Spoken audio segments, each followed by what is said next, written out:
السلام علیکم ورحمۃ اللہ وبرکاتہ۔ بسم اللہ والصلاة والسلام علی رسول اللہ نبینا محمد وعلی آلہ وصحبہ اجمعین اما بعد۔ قال اللہ سبحانہ وتعالی اعوذ باللہ من الشیطان الرجیم ان اللہ یأمر بالعدل والاحسان وایتاء ذی القربى۔ محترم دوستوں، بزرگوں، نوجوان ساتھیوں، پیارے بچوں، خواتین اسلام، آج کے اس درس میں عدل و انصاف کیا چیز ہے، اس عنوان پر گفتگو کریں گے۔ محترم ناظرین، اسلام ایک انصاف پسند مذہب ہے۔ وہ اپنے ماننے والوں کو ہر حال میں عدل و انصاف کی تعلیم دیتا ہے۔ سورہ نحل آیت نمبر 90 میں اللہ رب العالمین کا ارشاد ہوا، ان اللہ یأمر بالعدل والاحسان، بے شک اللہ تم کو انصاف احسان کا حکم دیتا ہے۔ انبیاء اکرام کو بھیجنے کا ایک مقصد عدل و انصاف کا قیام بتایا گیا ہے۔ اللہ رب العالمین کا ارشاد ہوا سورہ حدید آیت نمبر 25، لقد ارسلنا رسلنا بالبینات وانزلنا معهم الكتاب والمیزان لیقوم الناس بالقسط۔ ہم نے پیغمبروں کو کھلی دلیلیں دے کر بھیجا اور ان کے ساتھ کتاب میزان نازل فرمائی تاکہ لوگ عدل پر، انصاف پر قائم رہیں۔ رسول اکرم صلی اللہ علیہ وسلم نے اپنے بارے میں اپنے تعلق سے فرمایا، سورۃ الشورى آیت نمبر 15، وَأُمِرْتُ لِأَعْدِلَ بَيْنَكُمْ، اور مجھے حکم دیا گیا ہے کہ تم میں انصاف کرتا رہوں۔ اہل اقتدار خصوصیت کے ساتھ عدل و انصاف سے کام لینے کی تعلیم دی گئی۔ سورۃ النساء آیت نمبر 58، وَإِذَا حَكَمْتُمْ بَيْنَ النَّاسِ أَن تَحْكُمُوا بِالْعَدْلِ، جب لوگوں کا فیصلہ کرو عدل و انصاف سے فیصلہ کرو۔ محترم بھائیوں، آدمی جب انصاف کی کرسی پر بیٹھا ہو، وقت کا بادشاہ ہو، حکمراں ہو، ایسے میں اپنے بارے میں عدل و انصاف سے کام لینا بڑا مشکل ہوتا ہے۔ مگر مسلمان وہی ہے جو ان نازک موقعوں پر بھی عدل و انصاف کا دامن تھامے رہے۔ اسلامی تاریخ میں ہمیں بہت سی مثالیں ملتی ہیں۔ اللہ کے نیک بندے اپنے معاملات میں بھی عدل و انصاف سے کام لیا کرتے تھے۔ بخاری کی روایت ہے، حدیث نمبر 3465، حضرت ابو ہریرہ رضی اللہ عنہ راوی حدیث ہے، آپ صلی اللہ علیہ وسلم نے فرمایا، ایک شخص نے دوسرے سے ایک زمین خریدی، خرید و فروخت مکمل ہونے کے بعد اس زمین میں سونے، چاندی اور ہیرے جواہرات سے بھرا ہوا ایک مٹکا زمین خریدنے والے کو ملا۔ وہ اس آدمی کے پاس پہنچا جس سے یہ زمین خریدی تھی۔ وہ کہنے لگا، میں نے تم سے صرف زمین خریدی تھی، اس میں ہیرے جواہرات سے بھرا ہوا یہ مٹکا ملا ہے، لہٰذا تم ہی اس کے مالک ہو، یہ لے لو۔ وہ کہنے لگا، میں نے زمین کے ساتھ زمین کی ساری چیزیں بھی فروخت کر دی تھیں، زمین کی ساری چیزیں بیچ دی ہے، اس لیے اس مٹکے کے حقدار تم ہی ہو۔ آخر معاملہ قاضی کے پاس پہنچا، وہاں بھی جب دونوں میں سے کوئی ایک لینے کو راضی نہیں ہوا تو قاضی نے پوچھا، کیا تمہاری کوئی اولاد ہے؟ ایک نے کہا، میرا بیٹا ہے۔ دوسرے نے کہا، میری بیٹی ہے۔ قاضی نے فیصلہ سناتے ہوئے کہا کہ دونوں کی آپس میں شادی کر دو اور یہ رقم ان دونوں کے گھر بسانے میں خرچ کرو، بقیہ رقم اللہ کی راہ میں صدقہ کر دو۔ ابو داود کی روایت ہے، حدیث نمبر 5226، حضرت اسید بن حضیر رضی اللہ عنہ فرماتے ہیں، ایک مرتبہ رسول اکرم صلی اللہ علیہ وسلم کے ساتھ مجلس میں بیٹھے ہوئے تھے، ہنسی مذاق دل لگی کی باتیں ہو رہی تھی۔ آپ علیہ السلام کے ہاتھ میں ایک لکڑی تھی۔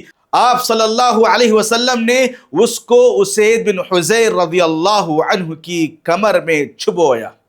وہ رسول اکرم صلی اللہ علیہ وسلم سے کہنے لگے آپ نے مجھے تکلیف پہنچائی، میں اس کا بدلہ لینا چاہتا ہوں۔ آپ علیہ السلام نے کہا ٹھیک ہے بدلہ لے لو۔ وہ کہنے لگے ان علیک قمیصا ولیس علی قمیص، اے اللہ کے نبی آپ کے جسم پر تو قمیص ہے جبکہ میرے جسم پر قمیص نہیں ہے۔ آپ صلی اللہ علیہ وسلم نے اپنے جسم مبارک سے قمیص ہٹائی۔ حضرت اسید بن حضیر رضی اللہ عنہ فوراً آپ صلی اللہ علیہ وسلم سے لپٹ گئے اور مہر نبوت کا بوسہ لینے لگے۔ پھر فرمایا انما اردت هذا یا رسول اللہ، اے اللہ کے رسول صلی اللہ علیہ وسلم میری خواہش بس یہی تھی۔ محترم بھائیوں، حضرت علی رضی اللہ عنہ وقت کے خلیفہ تھے۔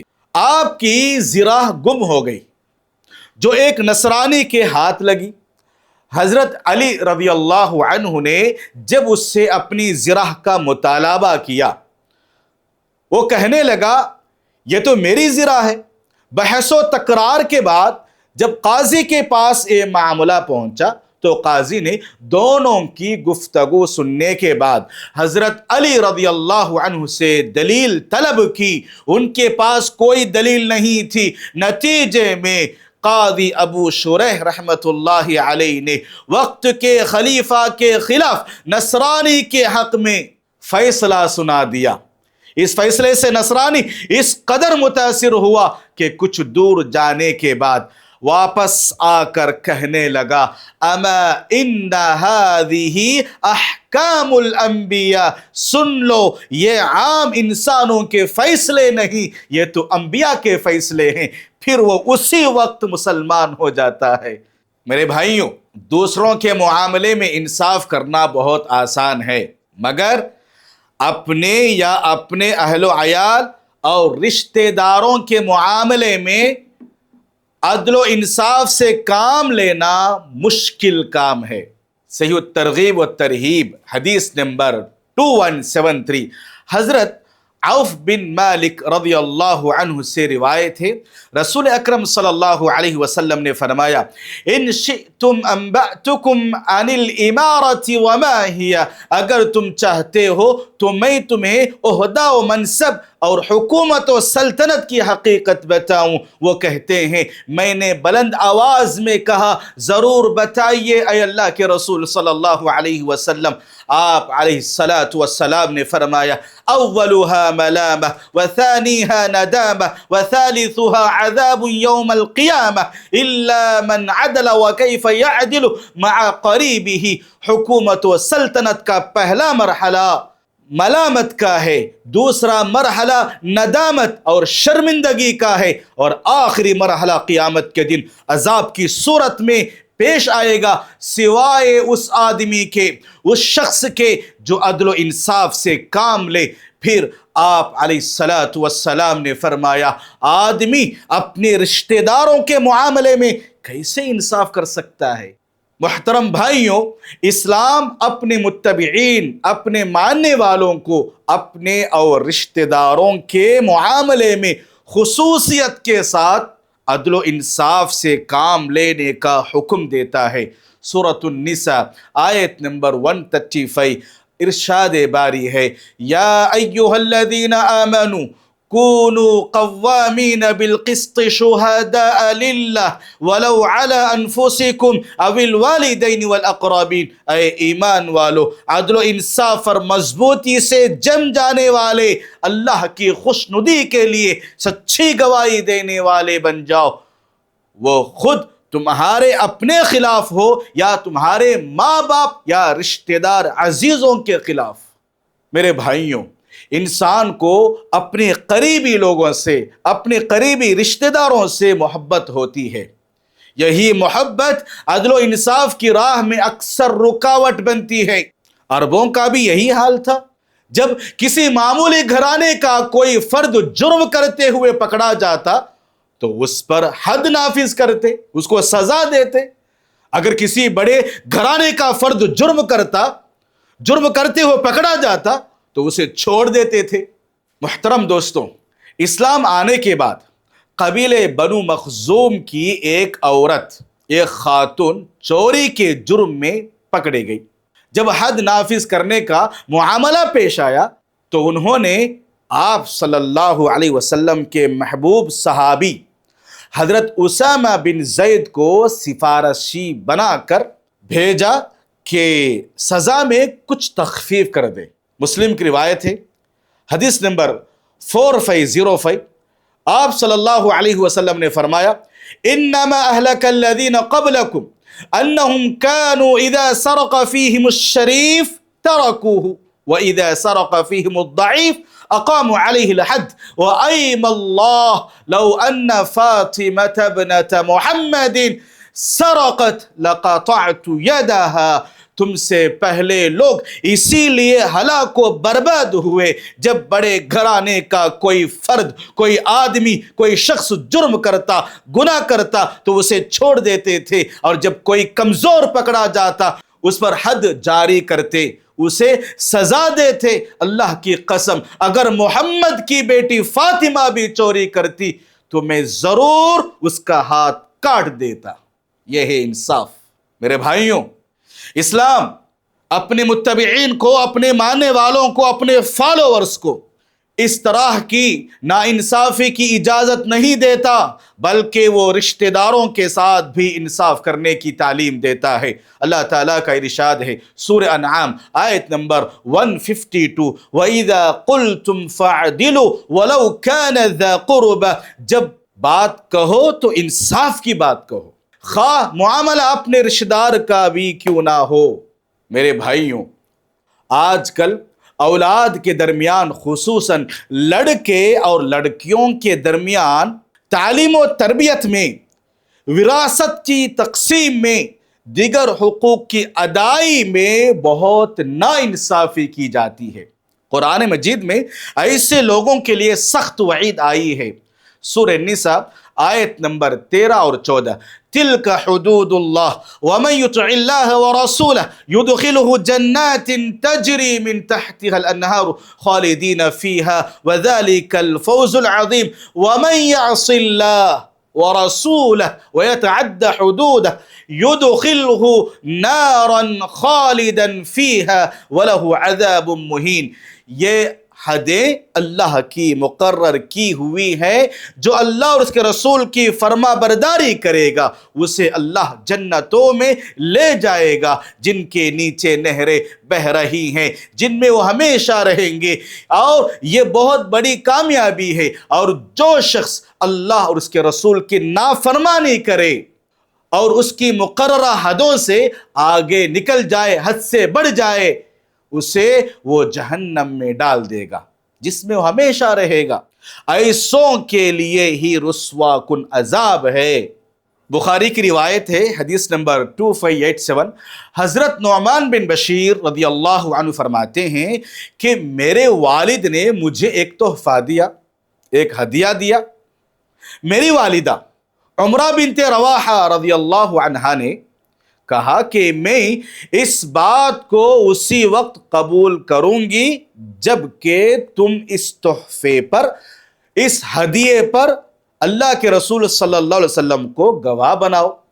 وہ آپ علیہ السلام کے پاس آئے اور کہا کہ میں نے اپنی بیوی عمرہ کے بیٹے کو ایک تحفہ دیا ہے، وہ کہہ رہی ہیں کہ اس بات پر میں آپ کو گواہ بناؤں۔ آپ گواہ رہی ہے اللہ کے رسول۔ رسول اکرم صلی اللہ علیہ وسلم نے اس وقت پوچھا، کیا تم اپنے دیگر بچوں کو بھی اسی طرح تحفہ دیتے ہو؟ انہوں نے کہا نہیں۔ آپ صلی اللہ علیہ وسلم نے فرمایا، اتقوا اللہ واعدلوا بین اولادکم، اللہ سے ڈرو، اپنی اولاد کے درمیان انصاف سے کام لو۔ اسلام مردوں کو 4 شادی کرنے تک کی اجازت دیتا ہے۔ اگر بیویوں کے درمیان ناانصافی کا اندیشہ ہو، ناانصافی کا ڈر ہو، تو ایک ہی پر اکتفا کرنے کا حکم دیتا ہے۔ فرمایا سورہ النساء آیت نمبر 3، فَانْكِحُوا مَا طَابَ لَكُم مِّنَ النِّسَاءِ مَثْنَىٰ وَثُلَاثَ وَرُبَاعَ فَإِنْ خِفْتُمْ أَلَّا تَعْدِلُوا فَوَاحِدَةً۔ عورتوں میں جو بھی تمہیں پسند آئے ان سے نکاح کر لو، 2 3 4 سے، لیکن اگر تمہیں عدل نہ کرنے کا خوف ہو تو ایک ہی کافی ہے۔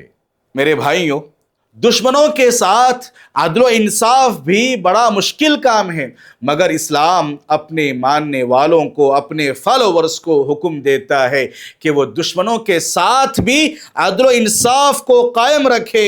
سورہ مائدہ آیت نمبر 8 میں اللہ رب العالمین کا ارشاد ہوا، وَلَا يَجْرِمَنَّكُمْ شَنَآنُ قَوْمٍ عَلَىٰ أَلَّا تَعْدِلُوا اعْدِلُوا هُوَ أَقْرَبُ لِلتَّقْوَىٰ۔ کسی قوم کی عداوت، کسی قوم کی دشمنی تمہیں عدل و انصاف کے خلاف کام پر آمادہ نہ کر دے۔ عدل کیا کرو، انصاف کیا کرو، جو پرہیزگاری کے زیادہ قریب ہے۔ محترم دوستوں، عدل و انصاف کو قائم کرنے میں بنیادی چیز یہ ہے کہ فریقین کے دلائل سن کر فیصلہ کیا جائے، دونوں جماعتوں کے دلائل سن کر فیصلہ کیا جائے۔ عام طور پر ناانصافی کی ایک وجہ یہ ہوتی ہے کہ عموماً ایک طرفہ بات سن کر فیصلہ کیا جاتا ہے۔ ابو داؤد کی روایت ہے، حدیث نمبر 3584، حضرت علی کو آپ صلی اللہ علیہ وسلم نے جب قاضی بنا کر یمن کی طرف روانہ کرنے لگے تو انہوں نے کہا، جن کی طرف آپ صلی اللہ علیہ وسلم مجھے قاضی بنا کر بھیج رہے ہیں وہ عمر میں مجھ سے بڑے ہیں، میں ان کے مقابلے میں کم عمر ہوں، مجھے قضاوت کا کچھ خاص تجربہ بھی نہیں ہے، آپ ہی بتائیے میں کیا کروں۔ آپ صلی اللہ علیہ وسلم نے فرمایا، ان اللہ سیہدی قلبک ویثبت لسانک فاذا جلس بین یدیک الخصمان فلا تقضین حتى تسمع من الآخر كما سمعت من الأول فإنه أحرى أن يتبين لك القضاء۔ قال علي رضي الله عنه فما زلت قاضيا أو ما شككت في قضاء بعد۔ اللہ تمہارے دل کو راہ حق پر ثابت قدم رکھے، تمہاری زبان کو لغزشوں سے محفوظ فرمائے۔ جب لوگ تمہارے پاس معاملہ کے لیے آئیں، کسی ایک فریق کی بات سن کر فیصلہ کرنے میں جلد بازی نہ کرو، بلکہ دوسرے فریق کی بات بھی ویسے ہی اطمینان کے ساتھ سنو جیسے تم نے پہلے والوں کی بات سنی ہے۔ یہ طرز عمل صحیح فیصلہ کرنے کے لیے ضروری ہے۔ حضرت علی رضی اللہ عنہ فرماتے ہیں، میں آپ صلی اللہ علیہ وسلم کی اس نصیحت پر عمل کرنے کا نتیجہ یہ ہوا کہ مجھے فیصلہ کرنے میں، عدل و انصاف قائم رکھنے میں کبھی دشواری پیش نہیں آئی۔ عدل و انصاف کرنے والوں کے لیے بڑی بشارتیں سنائی گئی۔ قیامت کے دن جن 7 خوش نصیبوں کو اللہ تعالیٰ اپنی خصوصی سائے میں جگہ دے گا، جبکہ کوئی اور سایہ نہ ہوگا اس وقت، ان میں پہلا خوش نصیب عدل و انصاف کرنے والا حکمراں۔ دوسری روایت میں آپ صلی اللہ علیہ وسلم کا فرمان ہے، ان المقسطین عند اللہ علی منابر من نور عن یمین الرحمن۔ عدل و انصاف کرنے والے قیامت کے دن رحمان کے دائیں جانب نور کے ممبروں پر ہوں گے۔ میرے بھائیوں، اسلام جس عدل و انصاف کی تعلیم لے کر آیا ہے اور اس پر جس قدر زور اسلامی تعلیمات میں دیا گیا ہے، آج مسلمان اس معاملے میں اسی قدر پیچھے ہے۔ ذاتی مفاد کا غلبہ ہم میں اس قدر پایا جاتا ہے کہ عدل و انصاف کا خون ہوتے ہوئے نہ ہمیں بھائی بھائی نظر آتا ہے اور نہ رشتے ناتے کا لحاظ رہتا ہے۔ اس وجہ سے خاندان اور قبیلے میں ناچاقیاں اور دشمنیاں عام ہیں۔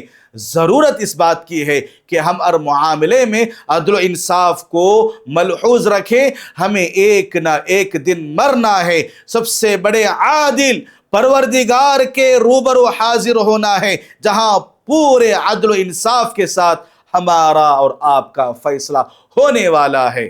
اللہ رب العالمین سے دعا ہے کہ رب العالمین ہر معاملے میں ہمیں عدل و انصاف سے کام لینے کی توفیق عطا فرمائے، آمین۔ وآخر دعوانا الحمدللہ رب العالمین۔ السلام علیکم ورحمۃ اللہ وبرکاتہ۔